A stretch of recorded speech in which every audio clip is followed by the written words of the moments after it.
Good morning, everyone. Today I'm here to launch the new Beat the Heat campaign. And really the key messages today are be prepared.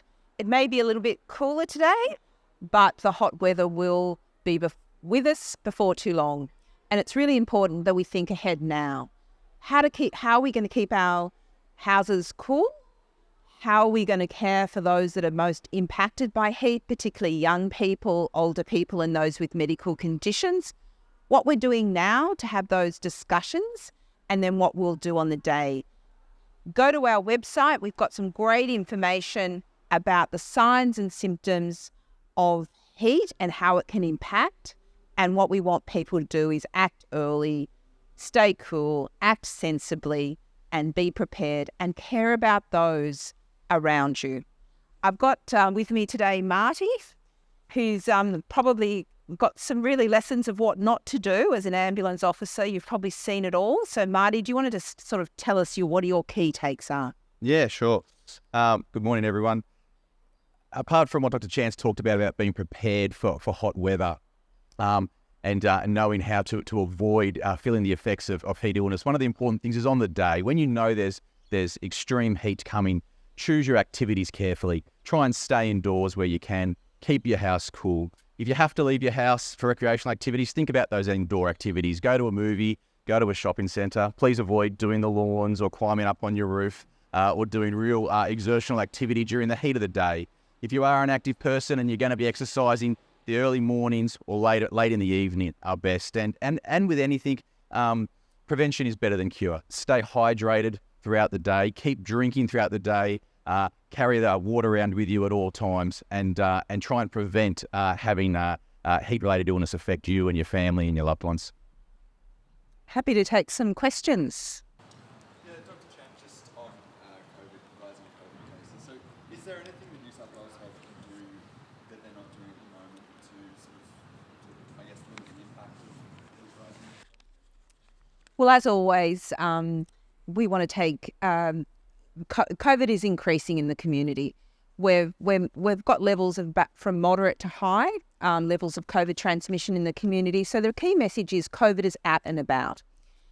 What some of the things that you can do are make sure you're up to date with your vaccination, and that's critically important for those over 75 years of age. But if you're older and got underlying medical conditions, please talk to your doctor about what the recommendations are for you. So vaccination still remains an important control.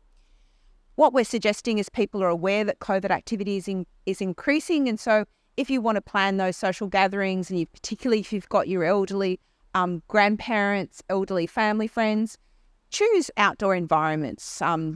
Beautiful weather we've seen in Sydney, choose those outdoor environments, well-ventilated spaces. Also, we're urging people to be compassionate.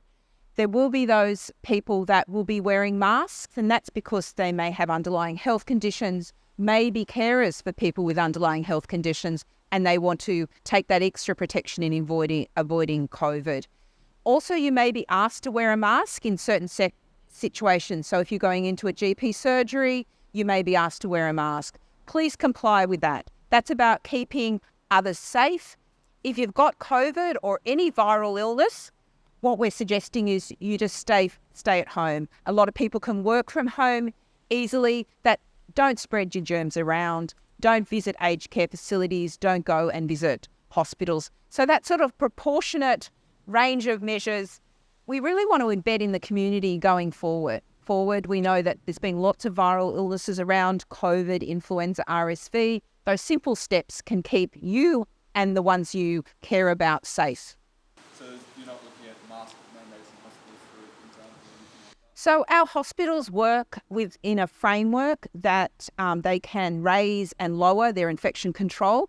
You may be asked to wear a mask if you're entering some aspects of a hospital, and that's because it's been deemed as an important control to protect those very vulnerable patients. So if you're asked to wear a mask in those hospital settings, or it may be occasionally in an aged care facility or in a doctor's surgery, please do so.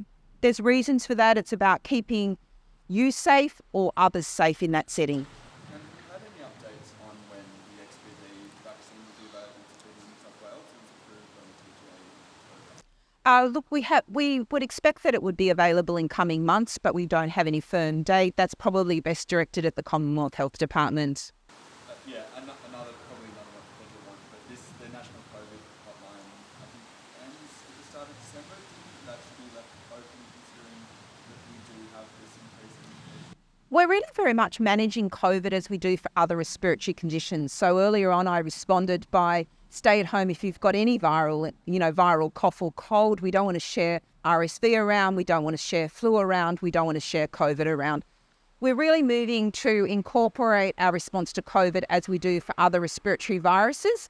And so I would urge people to use the pathways, talk to your GP, make sure you understand your testing plan, have access to antivirals, up to date with your vaccinations. We've also got a great service through Health Direct that if people are unwell, they can call that Health Direct. So we've got a range of services that can support people when they've got those symptoms of respiratory infections. Thank you.